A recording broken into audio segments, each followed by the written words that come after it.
ज्ञान नाही विद्या नाही ती घेण्याची गोडी नाही. ज्ञान नाही विद्या नाही ती घेण्याची गोडी नाही. बुद्धी असून चालत नाही. बुद्धी असून चालत नाही तरी मानव म्हणावे का? ओळखलात का मला? म्या सावित्री सावित्री ज्योतिराव फुले, सातारा जिल्ह्यातील खंडाळा तालुक्यातील नायगावच्या खंडोजी नेवासे पाटलांची मी कन्या. अवघ्या 9व्या वर्षी ज्योतिराव फुले नावाच्या माणसाशी माझं लग्न झालं. हळूहळू मला कळायला लागलं की ज्या माणसाशी माझं लग्न झालंय तो काय साधा सुद्धा माणूस नव्हे, तर या जगाला ऊर्जा देणारा एक क्रांतीसूर्यच आहे. त्या काळी बाईनं उमरा ओलांडण्याची पद्धत नव्हती. बाईच्या जातीचं कसं आपण भलं, आपलं घर भलं आणि घरातली माणसं, स्त्री पुरुष उच्च नीच असा लय भेदभाव होता. पण या सर्वांवर एकच उपाय होता, ते म्हणजे शिक्षण. शिक्षणाचा ध्यास हा एकच विचार ज्योतिरावांच्या मनात होता. पण एकदा ज्योतिराव शिक्षणाचा प्रसार करत असताना परम नावाच्या ब्रिटिश मॅडम त्यांना म्हणाला, मिस्टर फुले, तुम्हाला जर शिक्षणाचा प्रसारच करायचा आहे ना, so educated woman must become if a woman educated the whole house be educated. पण तुम्ही माणसं वुमनला तर घराच्या बाहेरच पडू देत नाही. सो बॅड मिस्टर फुले. झालं ते घरी आले की माझ्याकडे पाटी पेन्सिल घेऊन आणि मला म्हणाले, सावित्री आजपासून म्या तुला शिकवणार. सुरू झाला माझा अभ्यास. काना मात्रा वेलांटिया करू कार बेग बेबे तुने चाल हास्यास मी लिहायला शिकले, वाचायला शिकले, मी कव्य सुद्धा रचू लागले. आणि अशातच 1 जानेवारी होय शनिवारी 1 जानेवारी 1848 ला आम्ही पहिली शाळा उघडली. मी पहिली शिक्षिका आणि मुख्याध्यापिका सुद्धा झाली. शेळपाटासारखा जगला तर काम तमाम होईल. शेळपाटासारखा जगला तर काम तमाम होईल. पण जर वाघासारखा जगला तर ना होईल. पण समाजाचा मात्र धर्म बुडाला म्हणून कोल्हेपोळी सुरू होती.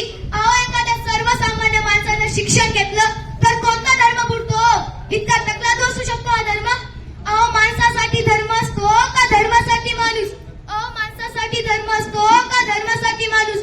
मी शाळेत जाताना माझ्यावर शेण फेकले तरीही मी सहन केले. माझ्यावर चिकन फेकले, मी माझ्यावर थुंकले तरीही मी सहन केले. पण आता माझा सहनशीलतेचा अंत झाला होता. अचानक एक माणूस माझ्या समोर येऊन उभा राहिला आणि मला म्हणायला लागला, ए टवळे, कुठे निघालीस? पहिल्या आमच्या पोरीबाईनं शिकवणं बंद कर. तुला तुझी अब्रू प्यारी आहे का ते शिक्षण? कदाचित त्याला माहित नसावं. आम्ही सुद्धा ज्योतिराव पैलवानांच्या पत्नी आहोत. कदाचित त्याला माहित नसावं आम्ही सुद्धा ज्योतिराव पैलवानांच्या पत्नी आहोत. अशी एक घेतलेली सनकन त्याच्या कानाखाली लावून सांगितले, आज आलायस थोबाड फुटले, मात्र उद्या आलास ना तुझ्या रक्ताने ही धरती रंगवील. स्त्री कोणत्याही जातीची व धर्माची असो, ती कोणत्याही अत्याचाराला बळी पडत आलेली आहे. अहो, एखाद्या स्त्रीचा नवरा वारला म्हणून तिने सती जायचे? अहो, तिचा नवरा वारला तर तिचा काय दोष असतो? आणि यासाठीच आम्ही काम केले. एक विधवा महिला कशीबाई, तिच्या मुलाला म्हणजे यशवंताला आम्ही दत्तक घेतलं. त्याच्या तुरु पावलाने आमचं अंगण कसं रमून जायचं. त्याला वाढवलं, मोठं केलं, त्याला डॉक्टरही बनवलं. आणि अशातच पुण्यात प्लेगची साथ पसरली होती. अखेर गाठ येऊन लोक धडाधड मरू लागली होती.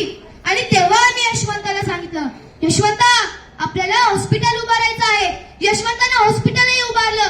आम्ही सर्व रुग्णांचा उपचार करत होतो. प्लेग हा